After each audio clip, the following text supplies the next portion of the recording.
Hello students, today we are starting with chapter 1 of geography. We have divided the chapter into two parts. In this video, we will take up the first part of the chapter. Our book of geography consists of India and its geographical conditions and details. The first chapter, India, size and location.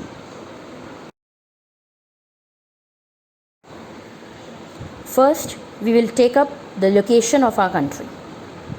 India lies entirely in the northern hemisphere of the earth. As you can see on the map given, the part above the equator is northern hemisphere and the part below the equator is southern hemisphere. We can see India is lying above the equator and so it is in the northern hemisphere of the earth. Because of this, India has both tropical and subtropical conditions.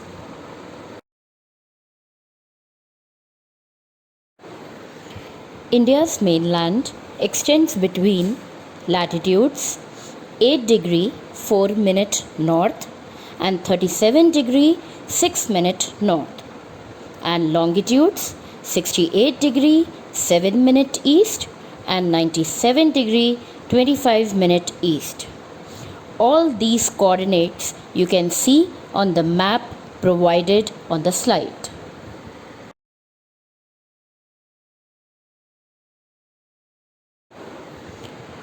Another feature of the location of India is the Tropic of Cancer.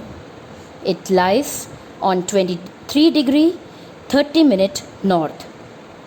You can see it on the map provided on the slide. As you can see, the Tropic of Cancer divides India into almost two equal parts, and that is the main feature of Tropic of Cancer.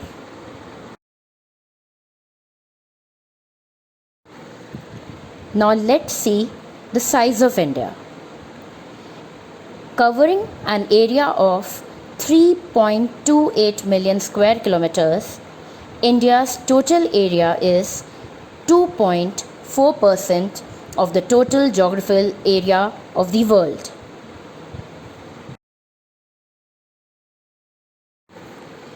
India has a land boundary of about 15,200 kilometers, with total length of the coastline being 7,516.6 kilometers.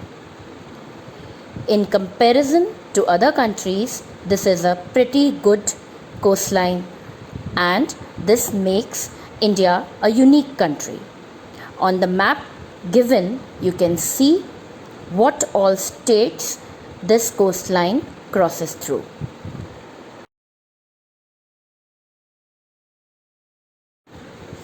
Area-wise, India is the world's 7th largest country. On the map provided, you can see the other 6 countries.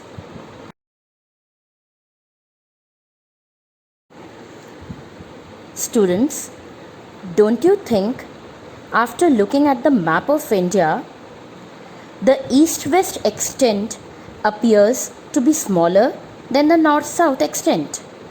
But no, this is incorrect.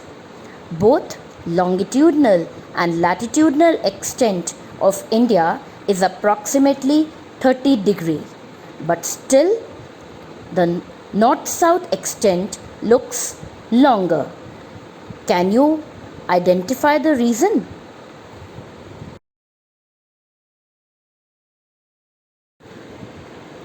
Another point of concern is related to the time lag.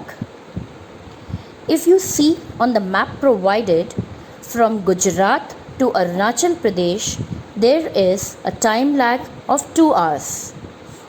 It is because of the longitudinal difference, which is approximately 30 degrees.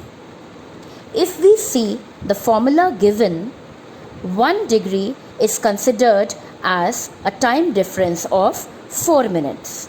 So, if we multiply 30 degree into 4, we get 120 minutes. 120 minutes means 2 hours. So, there is a difference starting from Arunachal Pradesh in extreme east of India up to Gujarat, that is extreme west of India. To manage this time lag, there is a system which is followed throughout the world also, and even countries individually also follow.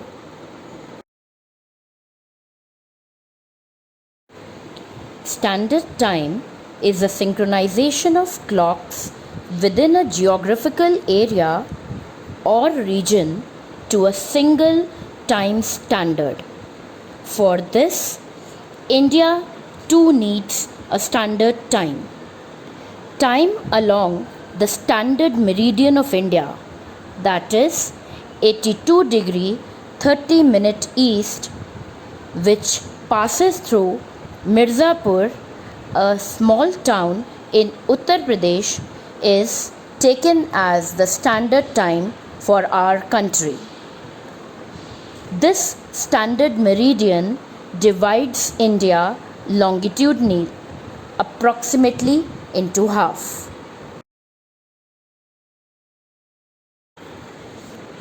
Students, we have come to the end of part 1 of our chapter 1 of geography. Here are some questions given for your practice. Please practice these questions and we will meet again in part 2 of the chapter. Till then, happy learning.